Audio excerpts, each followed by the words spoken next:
will be filming this live stream. I won't give you any spaces. I will just move closer to you, just so we can still have this recording. Okay? Awesome. So whoever wants to start, this is open, and then we also might have people from the live, and I'll just read out their whatever they wanted, like their input, and so we have like give me feedback as well. That's okay with everyone? This is on Women for the Revolution. Yeah. Women in Trans for the Revolution. Yeah.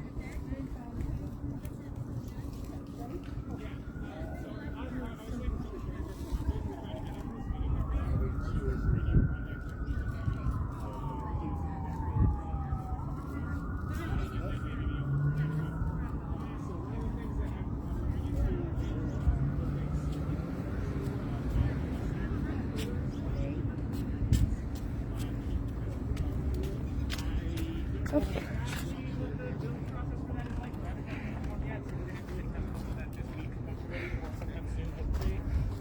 And then we were also talking about, we were also talking about building, like making pillows for people, because it's something that people ask us a lot with the insulation pads, is if they're pillows, and the answer is no.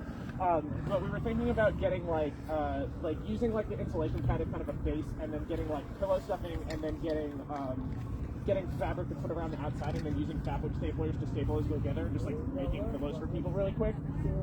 So we might try to fuck around with that this week as well. Yeah, that was kind of the two like build ideas we had, right? Yeah, we were playing around with some like other ideas, but nothing like too substantial. Like one of the ones that I wanted to play with a little bit was just trying to figure out if there was a way to kind of easily throw together like a wagon or a dolly. Nothing too complicated, but like if there was an easy way to kind of build like a tiny little dolly just to make transportation easier for people. Yeah, we can maybe look into some like easy builds for that sometime this week. Yeah, we're gonna try to do a few tests over the weekend with some of these ideas, and like if people have other build ideas, we might go and do a few more tests of those just so that we have an idea of what we're doing when we're coming into next week. Yeah, awesome. Yep. So, yeah, I've really been interested in building a cart of some sort because of all the sweeps, so they can easily move their stuff, either, well, just because of sweeps or just because they need to move around. So I have some ideas too about those, and I really wanted to move forward with carts. So I haven't had a chance to even build a prototype yet, but you know, I'm just really anxious to do that. Also, thinking about with the warmer weather, the hygiene, you know, will be an issue, and so looking at maybe having some wash stations. We started to do lugaloos, you know, the portable toilets on a bucket, and they all went like in a half hour today, 8 of them. So it seems like something that would be really handy. So we're gonna keep. I mean, we don't really have to build these. We just have to have the buckets and the donuts come in them. The donuts, right? Some of them. Right, some of them. The right size is a donut bucket from Voodoo Donuts. So, yeah, just in case. So those are the couple things I was thinking of. I asked a couple of unhoused folks to show up today to give us some ideas, and a couple had to leave, and another person didn't show up. But so we're getting some feedback about the stuff we need for moving into the summer. Of course, coolers, ways to keep cool, ways to keep the food cool, right, and water. Water's a big thing. So we're going to be looking at, I mean, I know other organizations too are looking at getting water out to camps, but it doesn't hurt for others, you know, so we want to find ways to have water accessible for camps, or, you know, water bottles. And one thing that we're going toward here and other places that feed unhoused is we're going toward less styrofoam, less plastic, and going toward dishes and reusable water bottles. Yes. And, you know, And silverware. everything like that. So we're transitioning into that, and it's going well. So we definitely need more water bottles. So Someone also just let us know that those buckets are $3 at Lowe's too. Awesome. So just moving forward. those are the 5 gallon, and they're a little bit high for folks. Okay. That's the feedback we're getting. So what?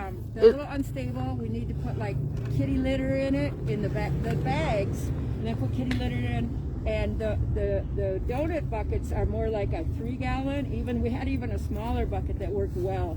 And some folks have smaller tents, so the 5-gallon buckets don't seem to be too, accessible. Except when you have those pop-up shelters, and then folks want a riser, and then the 5-gallon, to stand on and to anchor it. So we only did one of those so far. It's still in the testing mode. So we'll see how that goes, and maybe we'll build some of those. But yeah, we have 5-gallon buckets. That works good. Thanks for the tip.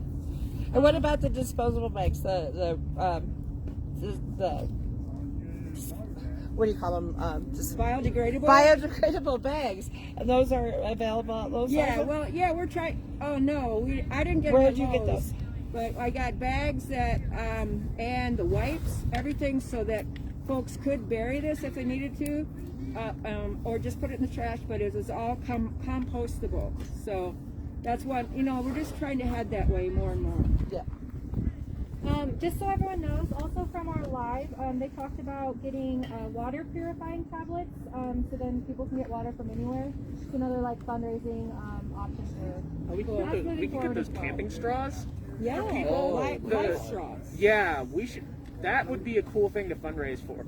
We could also use charcoal Filters. Yeah. Charcoal You filters? just get charcoal itself. Raw charcoal. I have an idea. No, the filtering. Hi, my name is Matthew. Medic from the Blood. Okay. My name is Matthew Elliott Scott, Medic from the Blood. I'm an aspiring multi-platinum radio DJ. I would like to represent Colorado and the help that they have given the homeless more than other states. I would also like to start a garden with the community. I would like to start a garden and start next festivals.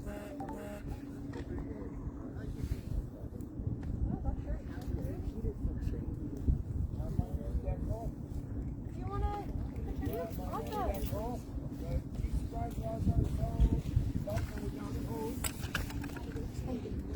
Between the life, between Jesus Christ God, and between the heart of the beholder, between the laws of land, what land is.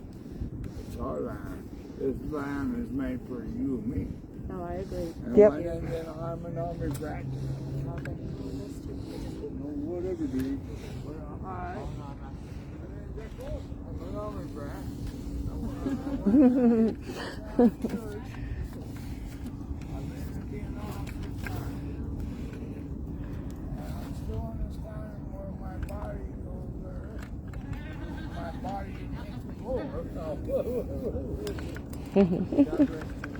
Yeah.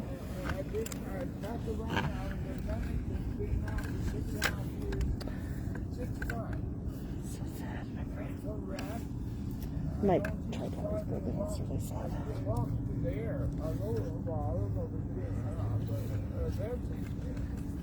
Is there anything else that you would like to see, here on Monday night? Well, no, I have 6 grandkids. I mean, 9 grandkids and 6 daughters. Between their love, between our heart, between the one another, we don't quit.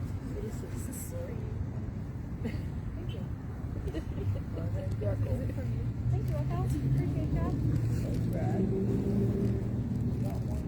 So as far as the greatest concern they have here are viruses, particularly Giardia, caused by human people waste dumping properly disposed of around rivers, and heavy metal pollution. So the filters, well, most filters do not take care of those. They do take care of sediments and bacteria and algae and whatnot, but they will not take care of heavy metals and viruses. So we'll have to either find filters that do. They do exist. They are expensive. Or we will have to come up with a different multi-step process that we can hand out to each camp. So that's just my 2 cents on the filters. Yeah, no, thank you. On that, there's 2 pretty easy systems. If you boil water, it gets rid of most viruses, not heavy metals, and amoebas, or if you add 2 drops of bleach per liter, which is like an Nalgene size bottle, and leave it for 20 minutes, and it's fine to drink. Iodine too, but iodine isn't like as easy to find, I think. Also, someone talked about food storage for the summer, and there's a thing called a desert fridge. You can put this on the live stream. Basically, you get like 2 clay pots, a big one and a smaller one, and put water in between the 2, and then it keeps food good for like 20 days. Awesome. Yeah, and it doesn't have to be clay, but clay works the best. And I've used it before, it works really well. Awesome. Thank you so much. Also, any folks from our live stream are more than welcome to tune in at any time. Anyone else have any? Cool. I haven't had a chance to look it up and find it. I don't have my phone on me. But there's this thing where you take plastic bottles in a grid to cause air cooling, so that the larger condensation of it causes airflow. And I know there was a conversation about tent air conditioning or cooling people down. But I also have a friend that does FEMA training and how to like set up encampments and things like that. And so they work with the water defenders and head water defenders in Itafoya, solar trees, water like spray tents, cooling tents, misting, things like that. And so I planning a meeting with him in the next couple of weeks to talk about some other events for the summer. So I wanted to just see what our conversations were today to carry some of that conversation on. That person is part of the reason that this park is supposed to be getting electricity, so that all the food trucks turn off their gas generators. One more thing, there's been a few conversations I've been a part of regarding like not only individual projects for mutual aid on Mondays, but also how that can double as a way to prevent or slow down the sweeps. And all of these different ideas, like they mitigate certain issues that the city points to, whether it's trash or whether it's fecal matter, whether it's what have you. So there is an idea of perhaps some pilot camps that have all of these different tools all at the same time, a hand washing station, a lug-a-loos, and if we try that at a camp and we mitigate all of the common reasons that a city has the sweep, then perhaps we can actually start stopping some of these sweeps. Yeah. And that's going to take a lot of community effort to like maintain those sanitation stations and like make sure those camps get regular trash pickup. But I think that's an important part of mutual aid, is like putting all the different pieces together to ultimately stop the most destructive thing that's happening. Awesome, John. Thank you so much. Did anybody else talk about the SOS camps yet tonight? No. So one of the things that I know I've seen on Twitter and some other conversations is finding locations to create new SOS camps throughout the entire city. Right? If we see a church or we know of a piece of land that might be available, I'm trying to remember if it's the Denver Inc. or something like that, maybe. Another guy tweeting, which is busy, that we're going to meet with. But there's been a talk about where you live, even if it's not in Denver, because like I was at North Glen Mutual Aid yesterday, and the 3 different council representatives from North Glen and Thornton were physically in the conversations at the table, asking about SOS camps, asking about how the mutual aid organizations work, what they do, how they can be of assisted or partner with those communities, recognizing that it's a regional issue, not just a Denver issue.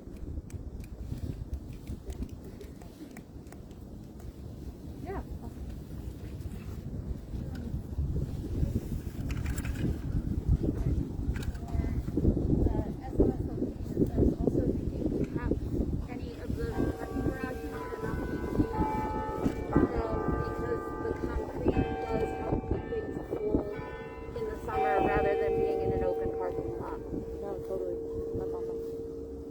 Where we'll find one for them. so people know people. There's the empty one next to Racine.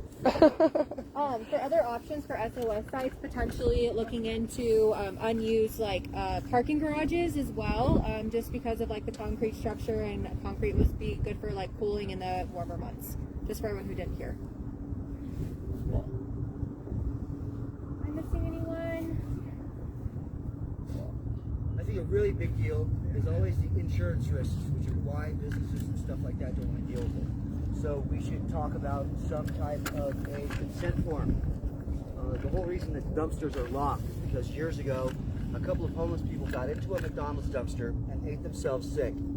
And they got over $2 million in a court. Now the whole issue is the judge did not use his brain and go, you got inside of a trash dumpster, correct? At that point, it is eat at your own risk, case dismissed. There should have been nothing further about that case whatsoever. But because the judge decided to listen, the lawyer found some loophole. No loophole, you got in a trash, you ate out of it, you got sick, it's your fucking fault, period. You know? So there's got to be something that we can work up that would give, these businesses some type of a rested mind that we're not going to sue them if we slip and fall. That's ultimately what it is. None of these people want to do that because they're afraid of somebody suing them and them losing what they've worked so hard to get, which is totally right, that we would be in the same position if we were there in their shoes. So that's something that I think that we should deal with. Thank you. Good idea. I was just going to say, potentially Robert is here on. He's a lawyer. He could potentially draw up a waiver for us that would cover all our bases, or potentially consult with different SOS sites. Okay. Told me now, you consent to this, we can have this waiver form for you, etc. Cool. Yeah, thank you.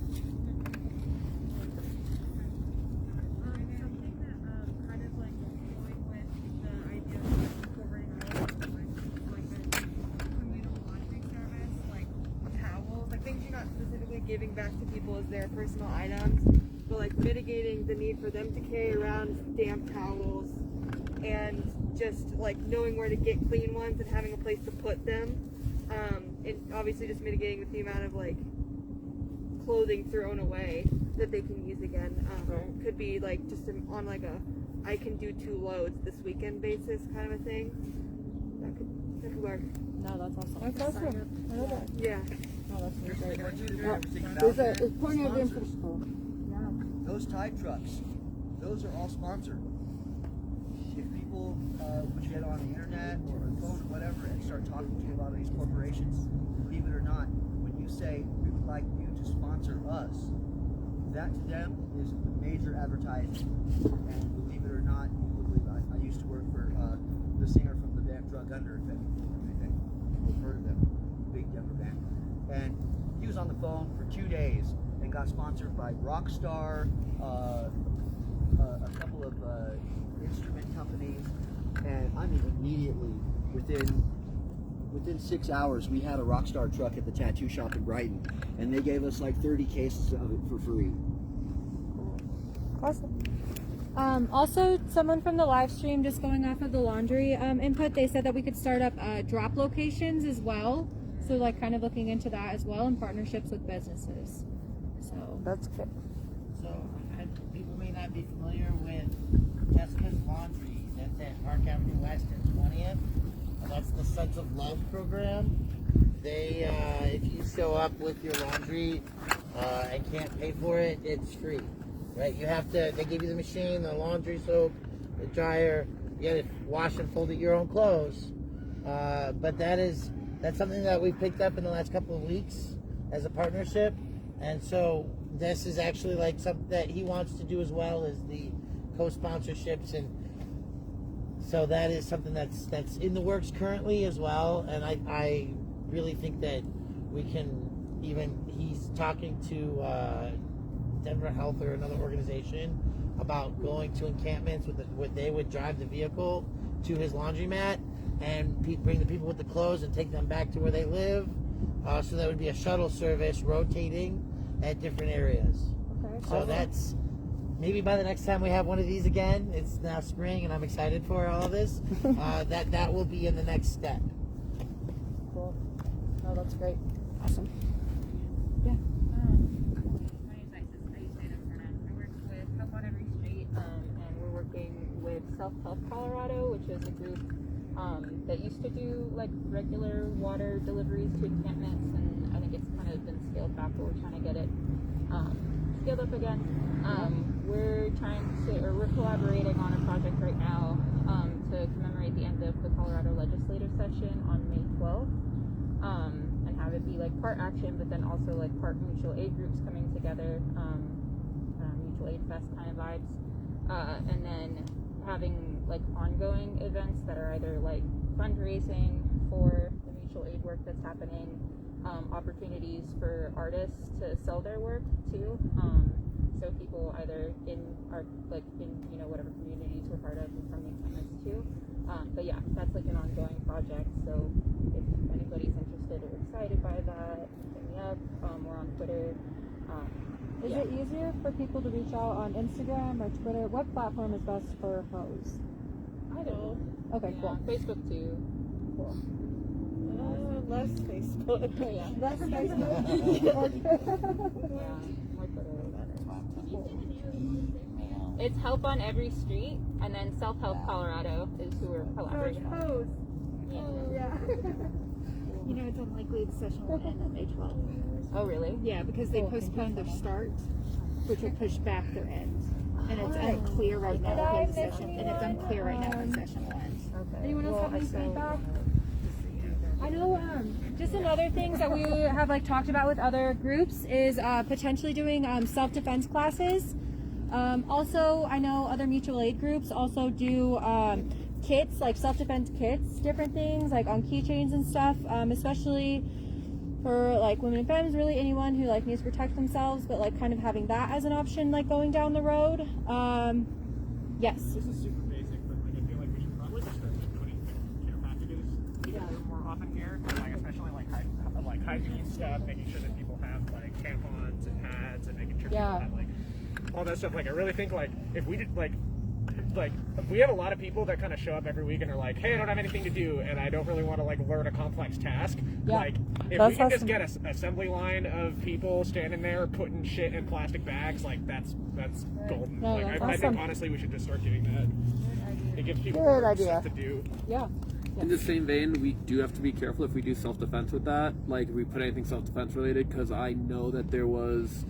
Oh, I didn't mean that for... Oh, no, I know, but in the same vein as all this kind of going on. Because we were talking about self, we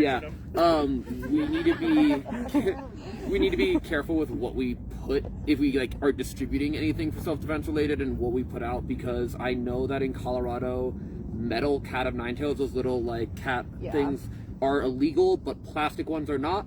Cool. So it's like technicalities like that we have to be really careful about. Yeah, I feel like if we do self-defense shit, it should be like purely educational. Yeah, I'm on that. Not offer them weapons. I mean, listen, it would be dope as shit if we started passing out pepper spray to people who needed it here. I think that would be cool, but also I think that would be a way to get the police pins at us pretty quickly, I think so. more so than they already are. No, that's great. Awesome. One last item. And I don't know how many groups are out here that are feeding, but we have an excess of food. Yep. And if you're shopping for it first, I want to see how we can help divert your expenses. Yep. Delia, Carol, others come out to the Denver Inner City Parish on Saturdays. We have excess meat right now. Like I'm probably trying to get rid of 200 to 500 pounds a week in the next 2 weeks. Right? So I cannot express this enough. Sandwiches, you want bread? I got free bread. Right? And we've got more than one of these food bank and resources. They don't give out the hotel cans to a family. They give all that to us. And where can people find this again? So Saturday mornings, 12th and Mariposa is the Denver Inner City Parish. We always, could use a couple extra hands, and people can, even if they if more people come once a week, like once a month and rotate with from their aid groups or whatever, because then somebody's there. They work for 2 hours, maybe 3, and they fill their car with food. I cannot express this clearly and plainly enough. We have other food banks that are being worked with as well, and even like, come to find out, the food bank of the Rockies has a free take whatever you need because we can't give it away section. So these resources are big, and we for like the blankets and the tents are working on recycled items. It's cheaper to buy a couple of shopping carts of used blankets and get them washed than to buy brand new sleeping bags every time. So how we can be environmentally conscientious and, inclusive, is some of the things that people have said, like my stuff's wet, I need it washed. So instead of just replacing it. Also, thank you. Also, just this doesn't necessarily pertain to mutual aid, but just kind of given certain events that have come up within the Denver's activism realm, potentially having an evening where like women, femmes, survivors, just in general, it doesn't have to be like gender inclusive, can come together. I know a lot of people have been feeling triggered, and so just having a space where people can come together. It's not going to be an action, it's not going to be a protest, but just a communal gathering too. So please stay tuned for that, just for anybody who needs it, but just a space where you can feel safe and just have that communal support. So please stay tuned for that. Thank you. Yes, of course.